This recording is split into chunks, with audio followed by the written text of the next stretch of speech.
একবার হযরত সাল্লাল্লাহু আলাইহি ওয়াসাল্লাম হযরত ফাতেমা রাদিয়াল্লাহু তাআলা আনহার বাড়িতে আসলেন। বিশ্বনবী ফাতেমাকে কাছে ডেকে বললেন, হে ফাতেমা, এই মদিনায় একজন কাঠুরিয়ার স্ত্রী থাকে। সে এমন একটি আমল করে যে আমলের কারণে তোমার পূর্বে জান্নাতে প্রবেশ করবে। হযরত সাল্লাল্লাহু আলাইহি ওয়াসাল্লামের মুখে এমন কথা শুনে হযরত ফাতেমা রাদিয়াল্লাহু তাআলা আনহা অবাক হয়ে বললেন, আব্বাজান, এটা কিভাবে সম্ভব? আমি জান্নাতের সকল মহিলাদের সর্দারিনী, কিভাবে কোনো মহিলা আমার পূর্বে জান্নাতে প্রবেশ করবে? আব্বাজান, দয়া করে আপনি আমাকে সে কাঠুরিয়ার স্ত্রীর ঠিকানা বলুন, যাতে আমি দেখে আসতে পারি সে কি এমন আমল করে যে আমলের কারণে সে আমার পূর্বে জান্নাতে প্রবেশ করবে। হযরত সাল্লাল্লাহু আলাইহি ওয়াসাল্লাম তখন বললেন, কিছুদিন পর সময় হলে আমি তোমাকে ডেকে নিয়ে এসে কাঠুরিয়ার স্ত্রীর ঠিকানা দিব। এই বলে বিশ্বনবী হযরত মুহাম্মদ সাল্লাল্লাহু আলাইহি ওয়াসাল্লাম হযরত ফাতেমা রাদিয়াল্লাহু তাআলা আনহার বাড়ি থেকে চলে গেলেন। এভাবে বেশ কিছুদিন হয়ে গেল। এর মধ্যে হযরত ফাতেমা রাদিয়াল্লাহু তাআলা আনহা খুবই অসুস্থ হয়ে পড়লেন। একেই তো তিনি ছিলেন অসুস্থ, অন্যদিকে একা যাবত 3 দিন ধরে তার বাড়িতে কোনো খাবার ছিল না। খাবার না খেয়ে ও অসুস্থতার কারণে হযরত ফাতেমা রাদিয়াল্লাহু তাআলা আনহা অত্যন্ত দুর্বল হয়ে পড়লেন। সেই সময় হযরত রাদিয়াল্লাহু তাআলা আনহার হাতে তখন এমন কোনো অর্থকড়িও ছিল না যার মাধ্যমে তিনি খাবার নিয়ে আসবেন। 3 দিন যাওয়ার পর ফাতেমা রাদিয়াল্লাহু তাআলা আনহা হযরত আলী রাদিয়াল্লাহু তাআলা আনহার হাতে একটি কাপড় দিয়ে বললেন, হে আমার প্রিয় স্বামী, আপনার হয়তো মনে আছে আব্বাজান হযরত মুহাম্মদ সাল্লাল্লাহু আলাইহি ওয়াসাল্লাম আমাদের বিয়ের সময় আমাকে এই কাপড়টি হাদিয়া স্বরূপ দিয়েছিলেন। এটি অত্যন্ত বরকতময় একটি কাপড়। আমার মন চাচ্ছে না যে এই কাপড়টি আমি বিক্রি করে দিই, কিন্তু তারপরেও যেহেতু আমাদের ঘরে আজ 3 দিন যাবত কোনো খাবার নেই, তাই আপনাকে এই বরকতময় কাপড়টি আমি দিচ্ছি। আপনি এটিকে বাজারে বিক্রি করে এর মূল্য নিয়ে কিছু খাবার নিয়ে আসো। হযরত আলী রাদিয়াল্লাহু তাআলা আনহা ফাতেমা রাদিয়াল্লাহু তাআলা আনহার কাছ থেকে তিনি কাপড়টিকে নিয়ে বাজারে পৌঁছালেন এবং সেটিকে বিক্রি করার জন্য অনেক জনকে দেখালেন, কিন্তু কাপড়টি অত্যন্ত পুরাতন হওয়ায় কেউ সেটি নেওয়ার জন্য আগ্রহ দিচ্ছিল না। হযরত আলী রাদিয়াল্লাহু তাআলা আনহা তখন মনে মনে বললেন, আজ 3 দিন যাবত নবীজির কলিজার টুকরা মেয়ে হযরত ফাতেমা রাদিয়াল্লাহু তাআলা আনহা ও হাসান এবং হুসাইন না খেয়ে আছে। হে রব্বুল আলামিন, আজকে যদি আমি এই কাপড়টি বাজারে বিক্রি করে এর মূল্য দিয়ে খাবার নিয়ে বাড়িতে নিয়ে যেতে না পারি, তাহলে আজকেও তারা না খেয়ে থাকবে।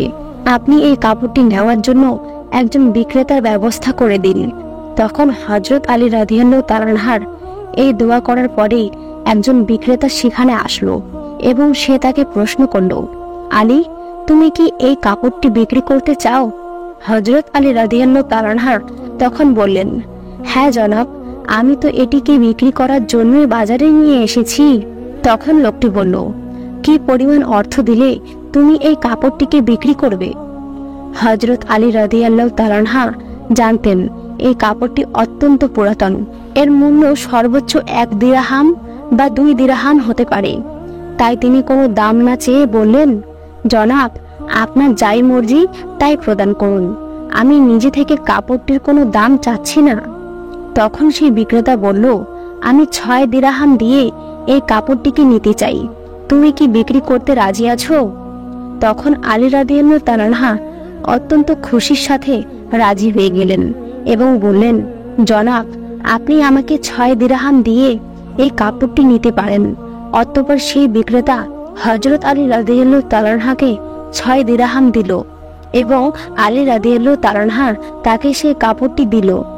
ওদিকে আল্লাহ রাব্বুল আলামিনের একদল ফেরেশতা অন্য দল ফেরেশতাদেরকে বলতে লাগলো, নবী সাল্লাল্লাহু আলাইহি ওয়াসাল্লামের সাহাবীগণ অত্যন্ত দানশীল, তারা সুখে দুঃখে সব অবস্থায় দান করে থাকে।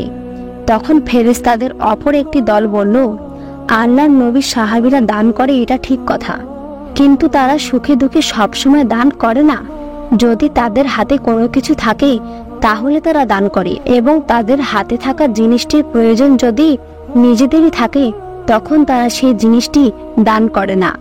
ফেরেশতাদের এই সমাধান করতে আল্লাহ রাব্বুল আলামিন তাদেরকে বললেন, হে আমার ফেরেশতারা, তোমরা পরস্পরদের মাঝে ঝগড়া করো না। এই বিষয়টিকে পরীক্ষা করার জন্য হযরত আলীর কাছে চলে যাও। সে 6 দিরহাম দিয়ে একটি কাপড় বিক্রি করেছে, আর এই 6 দিরহাম তার অত্যন্ত প্রয়োজন। তোমরা আলীর কাছে গিয়ে সেই 6টি দিরহাম চাও, দেখো সে তোমাদেরকে দেয় কিনা, আর এর মাধ্যমে তোমাদের ঝগড়ার সমাধান হয়ে যাবে। আল্লাহ রাব্বুল আলামিনের পক্ষ থেকে এই নির্দেশ লাভের পর একজন ফেরেশতা ফকির বেশে হযরত আলী রাদিয়াল্লাহু তাআলা আনহুর কাছে গেলেন। তখন হযরত আলী রাদিয়াল্লাহু তাআলা আনহু সেই 6 দিরহাম দিয়ে খাবার কিনতে যাচ্ছিলেন। ইতিমধ্যে সেই ফকির বেশে ফেরেশতা তাকে বললেন, হে আল্লাহর বান্দা, আজ কয়েকদিন যাবত আমি না খেয়ে আছি। দীর্ঘদিন যাবত আমি না খেয়ে থাকার কারণে আমার শরীরে সামান্য নড়াচড়া করার শক্তি নেই। আমি আল্লাহর ওয়াস্তে তোমার কাছে কিছু ফরিয়াদ করছি। যদি তোমার কাছে কোনো অর্থকড়ি থাকে, দয়া করে আমাকে সেগুলো দান করো, যাতে সেই অর্থকড়ি দিয়ে আমি খাবার কিনে খেতে পারি এবং আমার ক্ষুধার জ্বালা মেটাতে পারি। ফকিরের মুখে এসব কথা শুনে হযরত আলী রাদিয়াল্লাহু তাআলা আনহু ভাবতে লাগলেন, হায় আল্লাহ, আজ 3 দিন যাবত আমার স্ত্রী, আমার সন্তানেরা না খেয়ে রয়েছে। 3 দিন পরে আমার স্ত্রী ফাতেমা আমাকে একটি কাপড় বিক্রি করতে দিলেন। কথা ছিল সেই কাপড় বিক্রি করে তার অর্থ দিয়ে আমি তাদের জন্য খাবার নিয়ে যাব। কিন্তু এখন এক আল্লাহর এক অসহায় বান্দা আমার কাছে ভিক্ষা প্রার্থনা করছে। এখন আমি কি করব? আমি আমার স্ত্রী ও সন্তানদের জন্য খাবার কিনে নিয়ে যাব, নাকি এই ভিক্ষুককে অর্থকড়ি দান করব? সর্বশেষে সিদ্ধান্ত নিলেন যে ভিক্ষুককে অর্থকড়ি দান করে দেবেন। অতঃপর তিনি মনে মনে ভাবতে লাগলেন, আল্লাহই আমার উত্তম অভিভাবক, এই ভিক্ষুককে আমি 6 দিরহাম দান করে দেই, অতঃপর আল্লাহ রাব্বুল আলামিন আমার জন্য ব্যবস্থা করে দিবেন। তখন তিনি সেই 6 দিরহাম ভিক্ষুককে দান করে দিলেন। এরপর তিনি অত্যন্ত চিন্তিত এবং পেরেশান মনে সামনে চলতে লাগলেন। ইতিমধ্যে দেখা গেল এক ব্যক্তি হযরত আলী রাদিয়াল্লাহু তাআলা আনহুর কাছে একটি লাল ঘোড়া নিয়ে আসলো এবং সে তাকে বলল, হে হযরত আলী, আপনি কি আমার কাছ থেকে এই লাল ঘোড়াটি কিনতে চাচ্ছেন? তখন হযরত আলী রাদিয়াল্লাহু তাআলা আনহু বললেন, ভাই, আমি কিভাবে আপনার কাছ থেকে এই ঘোড়াটি কিনব? আমার হাতে তো কোনো অর্থকড়ি নেই। তখন সেই ব্যক্তি বলল, হে আলী, আমি বাকিতে আপনার কাছে এই ঘোড়াটি বিক্রি করব। আপনি এই ঘোড়াটি নিয়ে ব্যবসা করুন, তারপর ব্যবসায় লাভ হলে আমার মূল্য আমাকে চুকিয়ে দিবেন। হযরত আলী রাদিয়াল্লাহু তাআলা আনহু তখন ভাবলেন, যেহেতু তিনি আমাকে এই ঘোড়াটি বাকিতে বিক্রি করতে চাচ্ছেন, তাহলে তা নিতে আমার সমস্যা কোথায়? অতঃপর হযরত আলী রাদিয়াল্লাহু তাআলা আনহু বললেন, আপনি কত দিরহামের বিনিময়ে এই ঘোড়াটি বিক্রি করবেন? তখন সেই লোকটি বলল, আমি 100 দিরহামের বিনিময়ে আপনার কাছে এই ঘোড়াটি বিক্রি করলাম। হযরত আলী রাদিয়াল্লাহু তাআলা আনহু 100 দিরহামের বিনিময়ে ঘোড়াটি তার কাছ থেকে কিনে নিল। এরপর তা বাজারে বিক্রি করার জন্য নিয়ে গেল। হযরত আলী রাদিয়াল্লাহু তাআলা আনহু যখন সেই ঘোড়াটি বাজারে বিক্রি করতে নিয়ে এলেন, তখন এক ব্যক্তি এসে তাকে জিজ্ঞাসা করলেন, হে হযরত আলী, আপনি কি এই ঘোড়াটি বিক্রি করতে চান? তখন হযরত আলী রাদিয়াল্লাহু তাআলা আনহু বলেন, ভাই, আমি তো এটি বিক্রি করার জন্যই বাজারে নিয়ে এসেছি। সেই ব্যক্তি বললেন, আপনি কত দিরহামের মূল্যের বিনিময়ে এই ঘোড়াটিকে বিক্রি করতে চান? আলী রাদিয়াল্লাহু তাআলা আনহু নিজে থেকে কোনো দাম না বলে সেই ব্যক্তিকে বললেন, আপনি কত দিরহামের বিনিময়ে এই ঘোড়াটিকে নিতে পারবেন? সেই ব্যক্তি তখন বলল, আমি 107 দিরহামের বিনিময়ে এই ঘোড়াটি আপনার কাছ থেকে নিতে চাই। হযরত আলী রাদিয়াল্লাহু তাআলা আনহু চিন্তা করলেন, আমি তো এই ঘোড়াটি 100 দিরহামের বিনিময়ে নিতে পেরেছি, আর তিনি আমাকে মূল্য পরিশোধ করতে চাচ্ছেন 107 দিরহাম, অতএব 7 দিরহাম লাভ হবে। তখন হযরত আলী রাদিয়াল্লাহু তাআলা আনহু বললেন, ভাই, আমি আপনার কাছে 107 দিরহামের বিনিময়ে ঘোড়াটি বিক্রি করে দিলাম। সেই ব্যক্তি হযরত আলী রাদিয়াল্লাহু তাআলা আনহুর কাছে 107 দিরহাম দিয়ে সেই ঘোড়াটি নিলেন। হযরত আলী রাদিয়াল্লাহু তাআলা আনহু তখন যার কাছ থেকে ঘোড়াটি কিনে নিয়েছিলেন, তখন 100 দিরহাম পরিশোধ করার পরেও তার কাছে রয়ে গেল 7 দিরহাম। তিনি 6 দিরহাম আল্লাহর ওয়াস্তে দান করেছিলেন। আল্লাহ রাব্বুল আলামিন তার বিনিময়ে তাকে 10 গুণ বৃদ্ধি করে 7 দিরহাম দিলেন। সুবহানাল্লাহ। অতঃপর 7 দিরহামের বিনিময়ে হযরত আলী রাদিয়াল্লাহু তাআলা আনহু অনেকগুলো খাবার নিয়ে বাড়ির পথে রওনা করলেন। যখন তিনি খাবারগুলো নিয়ে বাড়িতে ফিরে আসলেন, তখন হযরত ফাতেমা রাদিয়াল্লাহু তাআলা আনহা তাকে বললেন, হে আলী, আমি তোমাকে যে কাপড়টি বিক্রি করতে বলেছিলাম, সে কাপড়ের মূল্য দিয়ে তো এতগুলো খাবার সংগ্রহ করা সম্ভব নয়। তাহলে তুমি এই পরিমাণে খাবার নেওয়ার জন্য অর্থ কোথায় পেলে? তুমি আগে আমাকে এই কথা বলো, তারপর তুমি বাড়িতে প্রবেশ করতে পারবে। হযরত আলী রাদিয়াল্লাহু তাআলা আনহু বললেন, ফাতেমা, আগে আমি বাড়িতে প্রবেশ করি, তারপরে না হয় আমি তোমাকে সম্পূর্ণ ঘটনা খুলে বলবো। কিন্তু হযরত ফাতেমা রাদিয়াল্লাহু তাআলা আনহা তাকে বললেন, আগে আপনি সম্পূর্ণ ঘটনাটি খুলে বলুন, তারপরে আপনি বাড়িতে প্রবেশ করতে পারবেন। তখন হযরত আলী রাদিয়াল্লাহু তাআলা আনহু বললেন, ফাতেমা, তুমি তো ভালো করেই জানো যে তোমার স্বামী হযরত আলী কোনোদিন অবৈধভাবে অর্থ উপার্জন করবে না। আমি যে পন্থায় অর্থ উপার্জন করেছি তা সম্পূর্ণ বৈধ একটি পন্থা, অথবা এই ব্যাপারে তোমার সন্দেহ করার কোনো কারণ নেই।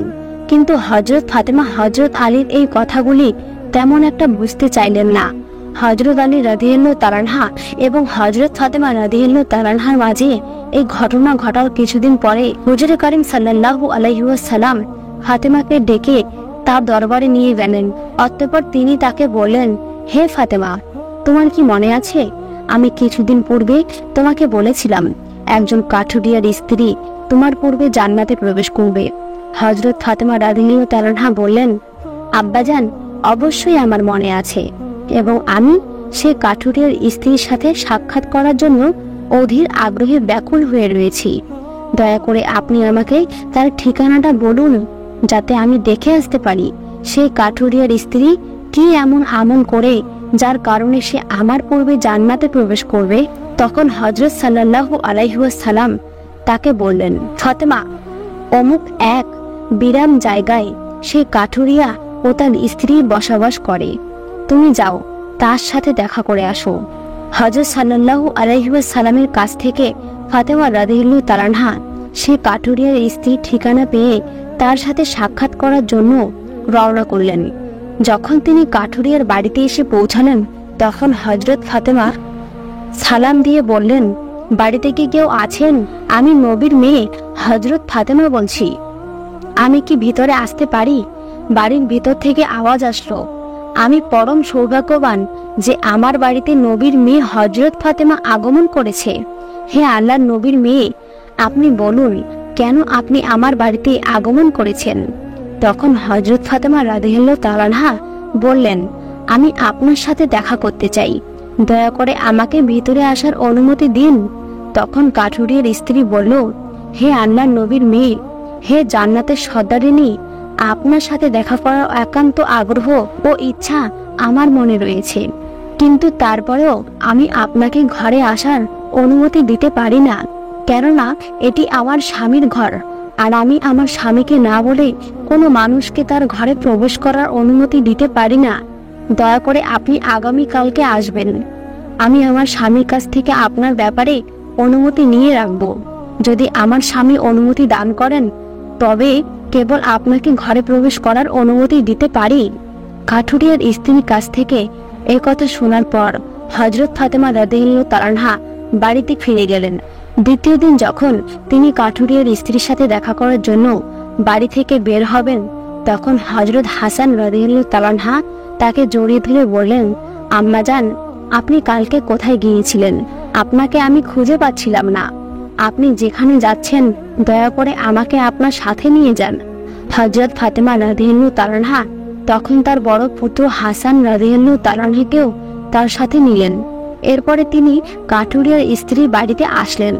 অতঃপর সালাম দিয়ে বললেন, বাড়িতে কেউ আছেন? আমি নবীর মেয়ে ফাতেমা বলছি, এবং আমার সাথে আমার বড় পুত্র হাসান রয়েছে। আমি কি বাড়ির ভিতরে আসতে পারি? ভেতর থেকে আওয়াজ দিয়ে কাঠুরিয়ার স্ত্রী বলল, হে নবীর মেয়ে ফাতেমা, আপনার সাথে দেখা করার প্রবল আকাঙ্ক্ষা আমার মনে রয়েছে। গতকালকে আমি আমার স্বামীর কাছ থেকে আপনার ব্যাপারে অনুমতি নিয়েছিলাম, কিন্তু আপনি যে আপনার সাথে আপনার বড় পুত্র হাসানকে নিয়ে এসেছেন, তার ব্যাপারে আমার স্বামীর কাছ থেকে আমি অনুমতি গ্রহণ করিনি। এর কারণে আমি আপনাকে ঘরে প্রবেশ করার অনুমতি দিতে পারি, কিন্তু আপনার পুত্র হাসানকে অনুমতি দিতে পারি না। দয়া করে আপনি আগামী কালকে আসবেন। আপনার পুত্র হাসানের ব্যাপারেও আমি আমার স্বামীর কাছ থেকে অনুমতি নিয়ে রাখব। কাঠুরিয়ার স্ত্রীর কাছ থেকে এই কথা শোনার পর হযরত ফাতেমা রাদিয়াল্লাহু তাআলা আনহা বাড়ি ফিরে এলেন। পরদিন যখন তিনি আবার কাঠুরিয়ার স্ত্রীর সাথে দেখা করার জন্য রওনা করতে যাবেন, তখন তার ছোট ছেলে ইমাম হোসেন রাদিয়াল্লাহু তাআলা আনহা তাকে জড়িয়ে ধরে বললেন, আম্মাজান, আপনি 2 দিন যাবত কোথায় যাচ্ছেন? আমি আপনাকে কোথাও খুঁজে পাচ্ছি না। আজকে আপনি আমাকে সঙ্গে নিয়ে যাবেন। হযরত ফাতেমা রাদিয়াল্লাহু তাআলা আনহা তখন তার 2 পুত্র হাসান ও হোসেনকে নিয়ে সেই কাঠুরিয়ার বাড়িতে এলেন এবং তিনি সালাম দিয়ে বললেন, বাড়িতে কি কেউ আছেন? আমি নবীর মেয়ে ফাতেমা বলছি এবং আমার সাথে আমার 2 পুত্র হাসান এবং হুসেন রয়েছেন। বাড়ির ভিতর থেকে কাঠুরিয়ার স্ত্রী আওয়াজ দিয়ে বললেন, হে আল্লাহর নবীর মেয়ে ফাতেমা, আপনার সাথে দেখা করার প্রবল আকাঙ্ক্ষা আমার রয়েছে। গতকালকে আমি আপনার ব্যাপারে এবং আপনার বড় ছেলের হাসানের ব্যাপারে আমার স্বামীর কাছ থেকে অনুমতি নিয়েছি, কিন্তু আপনার ছোট ছেলে হুসেনের ব্যাপারে আমি অনুমতি গ্রহণ করিনি। দয়া করে আজকে আপনি ফিরে যান এবং আগামী কালকে আপনি আসবেন। আগামীকালকে আমি আপনার 3 জনের ব্যাপারে অনুমতি গ্রহণ করে রাখব আমার স্বামীর কাছ থেকে। কাঠুরিয়ার স্ত্রীর কাছ থেকে এই কথা শোনার পর হযরত ফাতেমা রাদিয়াল্লাহু তাআলা আনহা এই দিনও বাড়ি ফিরে এলেন। পরদিন হযরত ফাতেমা রাদিয়াল্লাহু তাআলা আনহা কাঠুরিয়ার স্ত্রী বাড়িতে আসলেন। তখন কাঠুরিয়ার স্ত্রী তাকে ঘরে প্রবেশ করার অনুমতি দান করলো। হযরত ফাতেমা রাদিয়াল্লাহু তাআলা আনহা কাঠুরিয়ার স্ত্রী ঘরে প্রবেশ করে দেখলেন কাঠুরিয়ার স্ত্রী বসে আছেন এবং তার সামনে রাখা আছে একটি লাঠি, এক গাছের রশি এবং একটি পাত্রে 1 পাত্র পানি। এগুলি দেখে হযরত ফাতেমা রাদিয়াল্লাহু তাআলা আনহা তাকে জিজ্ঞেস করলেন, আপনি এগুলি নিয়ে কেন বসে আছেন? কাঠুরিয়ার স্ত্রী উত্তর দিল, সারাদিন পরিশ্রম করার পর যখন আমার স্বামী বাড়িতে ফিরে আসবেন, তখন হয়তো তার উজু করার প্রয়োজন হবে অথবা তার পানি পান করার প্রয়োজন হবে। আমি চাই না আমার ক্লান্ত স্বামী পানির জন্য সামান্যতম কষ্ট পাক, যাতে পানির প্রয়োজন হওয়ার পর সাথে সাথে আমি তার কাছে পানি পরিবেশন করতে পারি। এই কারণে আমি এই পানি নিয়ে বসে আছি। হযরত ফাতেমা তখন জিজ্ঞেস করলেন, হে বোন, এই লাঠির কি প্রয়োজন এবং এই রশিরই বা কি প্রয়োজন? তখন কাঠুরিয়ার স্ত্রী উত্তর দিল, আমার স্বামী যদি আমার উপর কোনো কারণে অসন্তুষ্ট হন এবং আমাকে শাস্তি দেওয়ার ইচ্ছা পোষণ করেন, তখন তার প্রয়োজন হবে একটি লাঠি, এবং যাতে তিনি আমাকে বেঁধে শাস্তি দিতে পারেন এই জন্য তার প্রয়োজন হবে একটি দড়ি। আমি চাই না এই জিনিসগুলি খোঁজাখুঁজি করতে গিয়ে আমার স্বামীর কোনো প্রকার কষ্ট হোক। সেই জন্য আমি আমার সামনে এই জিনিসগুলো নিয়ে বসে আছি। যখনই আমার স্বামী কোনো কারণে আমাকে শাস্তি দিতে চাইবেন, তার সামনে লাঠি এবং দড়ি উপস্থিত রয়েছে। তিনি আমাকে তখনই এই দড়ি দিয়ে বেঁধে লাঠির দাঁড় দিতে পারেন। হযরত ফাতেমা রাদিয়াল্লাহু তাআলা আনহা কাঠুরিয়ার স্ত্রীর এই স্বামী ভক্তি দেখে বিস্ময়কর এবং হতবাক হয়ে গেলেন। অতঃপর তিনি আর তাকে কিছু না বলে হযরত সাল্লাল্লাহু আলাইহি ওয়াসাল্লামের দরবারে ফিরে আসলেন। হযরত সাল্লাল্লাহু আলাইহি ওয়াসাল্লাম ফাতেমা রাদিয়াল্লাহু তাআলা আনহাকে বললেন, ফাতেমা, তুমি কি সেই কাঠুরিয়ার স্ত্রীর সাথে দেখা করে এসেছো? হযরত ফাতেমা রাদিয়াল্লাহু তাআলা আনহা বললেন, আব্বাজান, আমি তার সাথে দেখা করে এসেছি। হুজুরে করিম সাল্লাল্লাহু আলাইহি ওয়াসাল্লাম বললেন, তুমি কি দেখলে? হযরত ফাতেমা বললেন, আব্বাজান, সেই মহিলাটি অত্যন্ত স্বামী ভক্ত। হুজুরে করিম সাল্লাল্লাহু আলাইহি ওয়াসাল্লাম বললেন, ফাতেমা, তার কাছ থেকে তোমার শেখার অনেক কিছু রয়েছে। হযরত ফাতেমা রাদিয়াল্লাহু তাআলা আনহা বললেন, আব্বাজান, আমি তার কাছ থেকে কি কি শিক্ষা গ্রহণ করতে পারি এবং সে কিভাবে আমার পূর্বে জান্নাতে যাবে, এই ব্যাপারটি আমাকে বুঝিয়ে বলুন। হুজুরে করিম সাল্লাল্লাহু আলাইহি ওয়াসাল্লাম তখন বললেন, হে ফাতেমা, শোনো, তুমি কিছুদিন আগে তোমার স্বামী আলীকে একটি কাপড় বিক্রি করার জন্য দিয়েছিলে। হযরত আলী সেই কাপড় বিক্রি করে তোমার জন্য অনেকগুলি খাবার ক্রয় করে নিয়ে এসেছিল, কিন্তু তুমি সন্দেহ করেছিলে যে আলী এগুলি বৈধ পথে উপার্জন করেছে কিনা। এই জন্য তুমি তোমার স্বামীকে ঘরে প্রবেশ করতে দাওনি এবং তাকে বিভিন্ন প্রশ্ন করার মাধ্যমে তার মনে কষ্ট দিয়েছিলে, অথচ তুমি জানতে তোমার স্বামী আলী কোনোদিনও অবৈধ পথে উপার্জন করতে পারে না। হে ফাতেমা, তুমি যখন আলীকে সেই কাপড়টি বিক্রি করার জন্য দিয়েছিলে, হযরত আলী তার জন্য বিক্রেতা খুঁজে পাচ্ছিল না।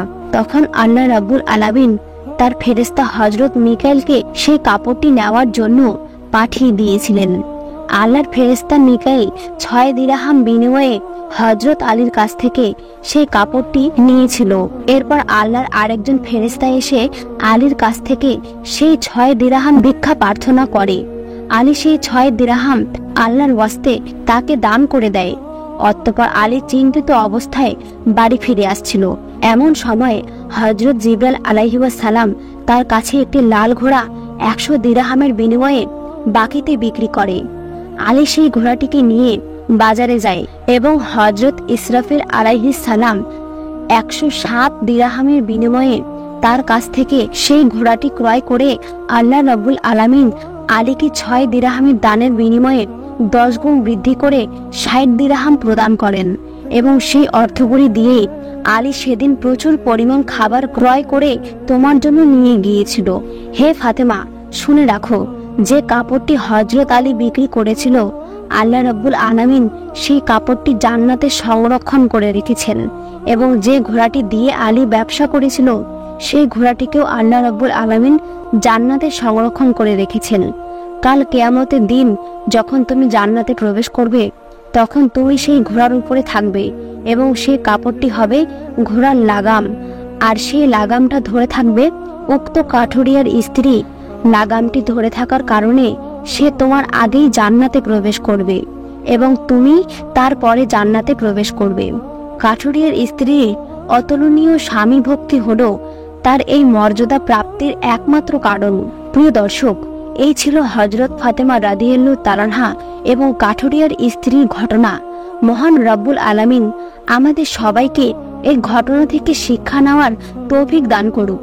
সকলে কমেন্টে লিখুন আমিন। বন্ধুরা, ভিডিওটি যদি ভালো লেগে থাকে তাহলে অবশ্যই একটি লাইক দিয়ে এক্ষুনি চ্যানেলটিকে সাবস্ক্রাইব করে পাশে থাকুন আরও ইসলামিক গল্প জানার জন্য। দেখা হবে পরবর্তী ভিডিওতে। আল্লাহ হাফেজ।